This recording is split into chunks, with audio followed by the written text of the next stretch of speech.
Video को like करके आगे शेयर जरूर कर देना। करूंगी सुन, जो अल्लाह के लिए मुसलमान होता है वो हमेशा मुसलमान रहता है, और जो शादी के लिए मुसलमान होता है वो बाद में फिर भी जाता है और तुझे धोखा भी दे जाता है। इसलिए किसी के जाल में ना आना।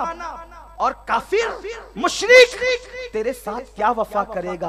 अरे जो खुदा का वफादार न हुआ वो तेरे साथ मेरी बहन क्या वफा कर सकता है?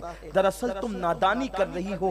ये एक ऐसी लानत और नहुसत इजाद कर दी गई है टीवी सीरियल इंटरनेट के जरिए से कि मजहब की ये बेजारी दिलो दिमाग में इतनी भर दो ताकि कौम की बच्चियां आवारगी की तरफ जाए। इसलिए कि अब कौम की बेटियों को सबसे ज्यादा तकलीफ अगर किसी से है तो वो सास से है। बेटियां चाहती है कि बस सास ना रहे, बल्कि मुझे एक बात जो है बताई गई, ये बात एक अजीब सी बात है। हालांकि इस तरह की बात कहने की मेरी आदत नहीं, लेकिन मुझे बात याद आ रही। मेरे अब्बू जी ने ये बात जब मैं अपनी वालिदा मोहतरमा के साथ बैठा था तो उस वक्त उन्होंने सुनाई। उन्होंने कहा मैं एक बात तुम दोनों को सुनाता हूँ। हमने कहा क्या? तो उन्होंने कहा कि एक शौहर ने अपनी बीवी से पूछा कि बताओ सबसे खुशनसीब औरत दुनिया में कौन सी है? तो बीवी ने जवाब दिया हजरत हव्वा रदी अल्लाह ताला अन्हा। तो शौहर ने पूछा वो क्यों? सबसे खुशनसीब वो क्यों है? तो बीवी ने कहा कि उनकी सास नहीं थी, इसलिए वो दुनिया में सबसे खुशनसीब औरत है। आजकल लड़कियों को सबसे ज्यादा टेंशन सास से है। मेरी सास मुझ पे जुल्म करती है, सास तंग करती है, सास परेशान करती है। अब इन मामला से तंग आकर लड़कियां दो फैसले कर रही है। ऐसी जगह शादी हो जहां मैं रहूं, मेरा शौहर रहे, कोई ना रहे। सबसे पहली चीज तो सास ही ना रहे। अब मैं कहता हूँ नादान मेरी बहन, अगर सास ना हो तो तेरा शौहर कहाँ से आएगा? वो आसमान से टपकेगा या जमीन से निकलेगा या हिमालय पे उतरेगा? ऐसी तो कोई बात नहीं है। सास के बगैर शौहर का तसव्वुर ही नहीं है। तो जिसने तेरे शौहर को दूध पिलाया, तेरे शौहर को जवानी की दहलीज तक पहुंचाया, अब वो सास से तो नफरत कर रही है। ठीक है, अगर सास तुझ पे जुल्म कर रही है तो कौम की बेटियां क्या करती है? जाती है जादूगरों के पास, पंडितों के पास, साधुओं के पास, और जाकर के मेरे शौहर मुझ पे जुल्म कर रहा है, मेरी सास मुझ पे जुल्म कर रही है, ये हो रहा है, वो हो रहा है, और जादू करा के लाती है ताकि शौहर मुट्ठी में आ जाए, सास मुट्ठी में आ जाए। और पता है फिर वो तुमसे पैसे भी ऐंठते हैं और तुम्हें कोई फायदा भी नहीं होता। और फिर अल्लाह अकबर, जादू के कभी कभी साइड इफेक्ट भी होते हैं, कभी कभी नहीं बल्कि हमेशा होते हैं। तुम चली गई थी शौहर को मुट्ठी में करने के लिए, लेकिन जादू की नहुसत से वो पागल हो गया, वो लाचार हो गया। ये सारे मसाइल होते हैं। जाते जाते मैं तुम्हें एक पैगाम देना चाहता हूँ, आओ हम तुम्हें ऐसा नुस्खा बता दे कि शौहर भी तुमसे प्यार करे और सास भी तुमसे प्यार करे। मुट्ठी में करना चाहती हो ना, आइए हम भी तुम्हें एक तरीका बताते हैं, लेकिन वो कोई जादू नहीं है, वो कोई वजीफा भी नहीं है, बल्कि वजीफा चाहे तो वजीफा भी है। अगर आप 313 मर्तबा या वदूद या अल्लाह पढ़कर पानी पर दम करके घर वालों को पिलाए तो हर घर फर्द में एक दूसरे से मोहब्बत पैदा हो जाएगी। फिर 786 मर्तबा बिस्मिल्लाहिर्रहमानिर्रहीम पढ़ो तो भी मोहब्बत पैदा होगी। हर काम बिस्मिल्लाह से करो तो भी मोहब्बत पैदा होगी। लेकिन जो बहुत आसान काम है वो आपको आखिर में बताता हूं ताकि दिल के कानों से मेरी बहनें सुने। एक मर्तबा ये हुआ कि एक लड़की अपनी सास के जुल्म से तंग आ गई। अगर यहां सास मौजूद है, जी भर के शोर कर लें आपने।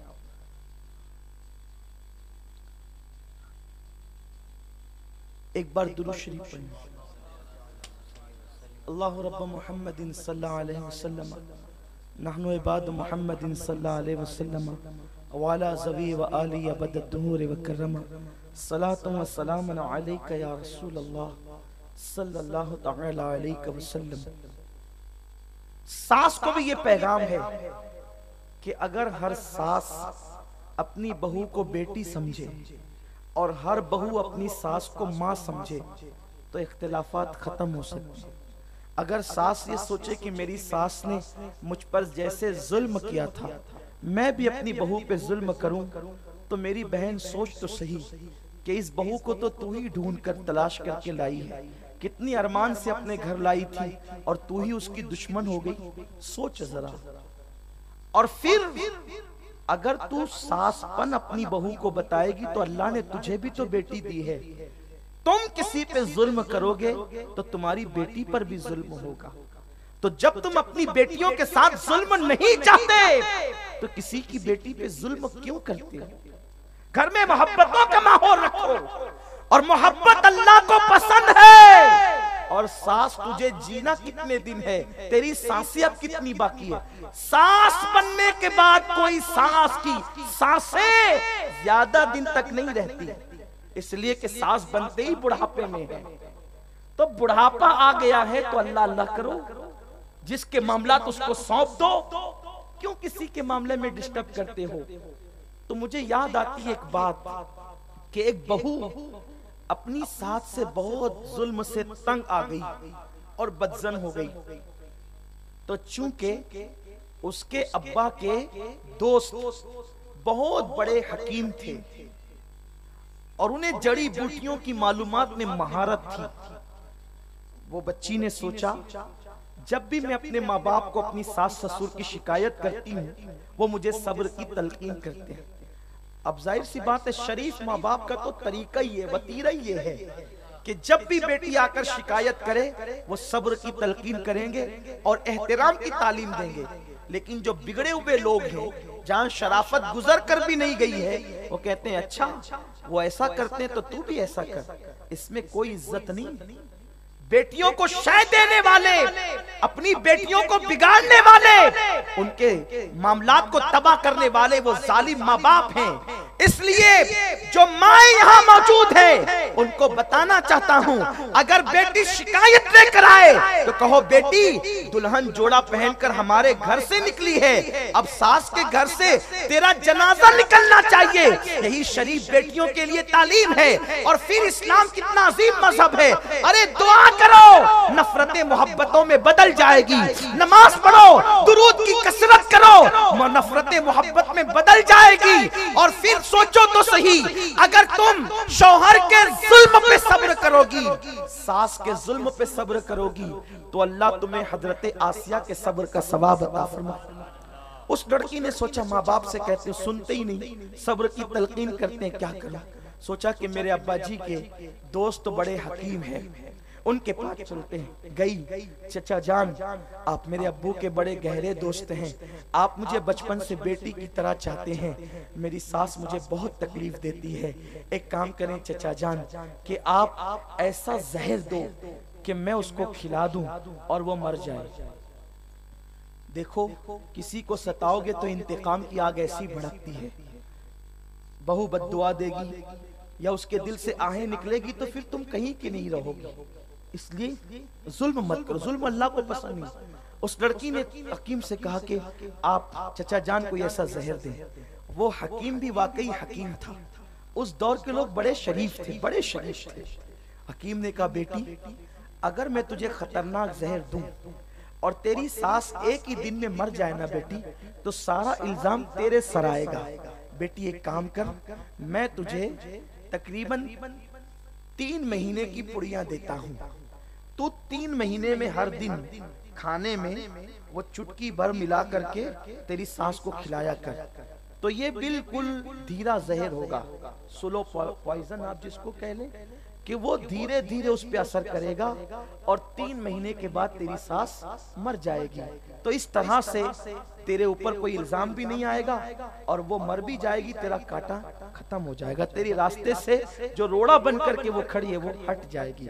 लड़की को बात दिमाग में आ गई, लेकिन उस हकीम ने कहा मगर बेटी शर्त ये है कि तेरी सास तुझे जो कहती है तू टाल देती है, रोज झगड़ा होता है, मसाइल होते हैं, तो अगर ये झगड़े के साथ तू खिलाएगी तो भी तुझ पे शक आ सकता है कि तू उसकी दुश्मन है।